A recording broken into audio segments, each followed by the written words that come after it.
kung minamic mo yan, di ba? Di reels na yan sana. Okay. Okay, in 3, Wait lang. 1. Kamusta? Ito ang One Pips! Dito may kainan, Inuman, Kwentuhan. At syempre, One Piece! ako si Koy. Ako si Mark.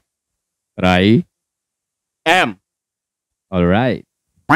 So, based sa mga comments sa reels natin, no? Sabi nila is Admiral level na si Yonko is Admiral level.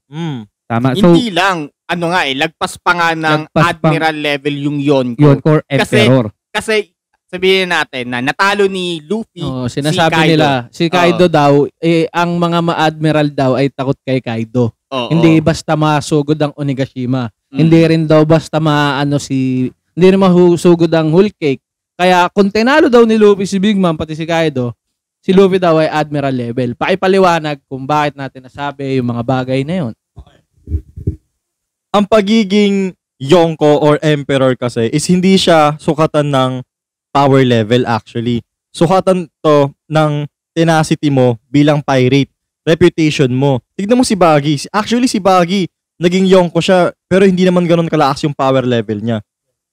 Naging Yonko siya dahil sa background niya, yung connections niya kay Shanks, sa Whitebeard yung connection niya kay Shanks, sa Roger Pirates, tapos kung ano yung napakita niya during War of the Best, Marineford. Ito pa.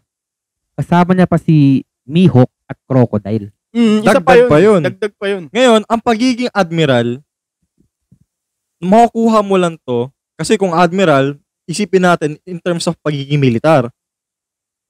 Merong rango. Mapropromote ka lang kung meron kang certain achievements na nagagawa. Halimbawa, si Garp. Wait, ulitin mo muna, may laman pa yan. Isa sa mga example si Garp.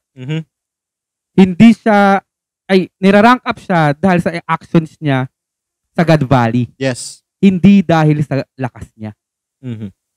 Dahil sa pagiging hero. Pero kasi, yung lakas kasi ni Garp, the reason kung bakit siya nabigyan ng wait lang, ayusin ko. Sorry. Si Garp ay pinopromote as Admiral dahil hindi, ano tawag doon? Binigyan sila ng yung parang bansag. Alam mo.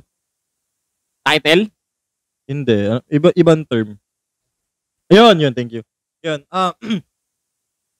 Ngayon, si Garp, binigyan siya ng alias bilang hero.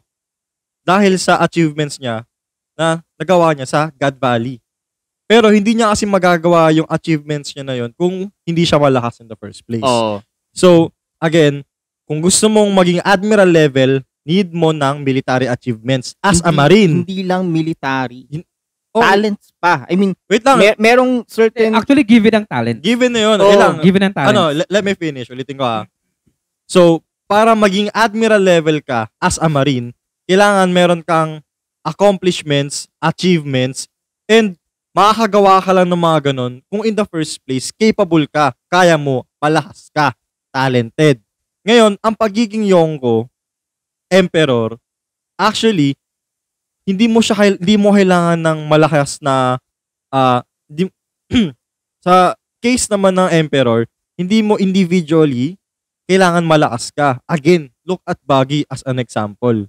Pero yung reputation niya kasi, yung nasasakupan niyang territory, and then yung mga under sa kanya, yun na nagpapalakas sa kanya. So, si Buggy ang captain ng isang malakas na crew sa New World. Hence, Emperor siya ng New World.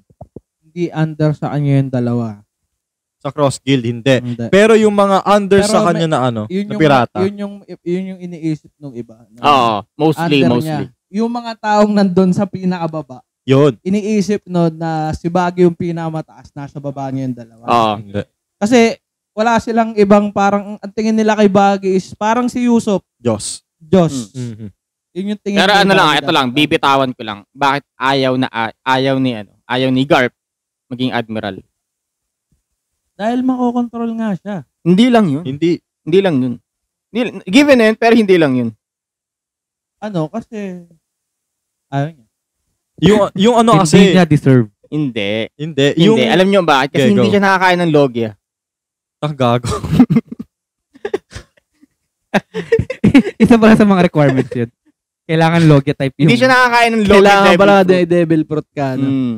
Teka, labas nyo ha. Mababa siya ng tayo. Kaso nga lang, Nalabas ko yun. Bakit? So nga lang yung Fleet Admiral is ano eh. Ano? Zoan. Ay, wait. Si Kong ba? May devil fruit? Stay tuned. May magko-comment na naman dyan. Walang devil fruit si Kong. Vlogger yon. Okay. Magko-comment na naman dyan. Walang devil fruit si Kong. Kapatid ni Johnny Boy yun. Kung nagustuhan nyo yung mga videos namin, you can like, comment, share, and subscribe sa aming YouTube channel. And i-follow nyo na rin kami sa Facebook dahil mas updated kung maglabas kami ng videos dito.